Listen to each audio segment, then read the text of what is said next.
আমি একটি সংখ্যা লিখলাম হচ্ছে 30। তো 30কে আমরা 5 দিয়ে গুণ করব। তো অর্থাৎ এটাকে যদি আমরা 5 দিয়ে গুণ করতে চাই, তাহলে আমরা যেটা করব প্রথমেই সেটা হচ্ছে আমরা হচ্ছে 30কে 5 দিয়ে গুণ করতেছি, সেই ক্ষেত্রে 30-এর অর্ধেক হচ্ছে 15। তো আমরা ফার্স্টে এখানে লিখব হচ্ছে 15, তো তার সাথে একটা শূন্য দিয়ে দিব। অর্থাৎ যাকে আমরা 5 দিয়ে গুণ করব তার অর্ধেককে প্রথমে লিখব, তারপর সাথে একটি শূন্য বসিয়ে দিব। অর্থাৎ 30 আর 5-এর গুণফল 150। তো সেমভাবে আমি যদি আরেকটি লিখতে চাই, ধরেন 46 আমি লিখলাম। এটাকে যদি আমরা 5 দিয়ে গুণ করতে চাই, তো এটা নর্মালি ক্যালকুলেটর ব্যবহার করতে হবে, কিন্তু আমি এই ট্রিক্সের মাধ্যমে ক্যালকুলেটর ছাড়াই এই গুণটা করে দেবো। তো কীভাবে? 46-এর অর্ধেক করতে হবে প্রথমেই। তাহলে এখানে লিখবো অর্ধেক হচ্ছে 23। তো এর সাথে আমরা একটা শূন্য বসিয়ে দিব, অর্থাৎ 46 এবং 5-এর গুণফল হচ্ছে 230।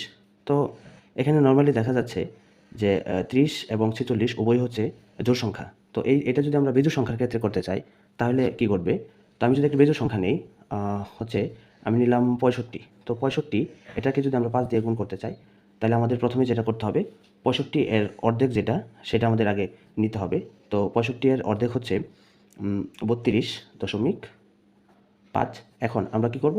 দশমিক না দিয়ে আমরা 32.5 না লিখে আমরা মাঝখানে দশমিকটা উঠিয়ে দিব, অর্থাৎ 325। তো 65 এবং 5-এর গুণফল কিন্তু 325 হবে, অর্থাৎ অর্ধেক করতে হবে, কিন্তু দশমিকটা দেওয়া যাবে না। তো সেমভাবে আমি যদি আরেকটা করতে চাই, সেই ক্ষেত্রে হচ্ছে আমি লিখলাম হচ্ছে 37। তো 37-কে যদি আমরা 5 দিয়ে গুণ করতে চাই, তো যেহেতু এটা বিজোড় সংখ্যা, সেই ক্ষেত্রে 37-এর অর্ধেক হচ্ছে 18.5।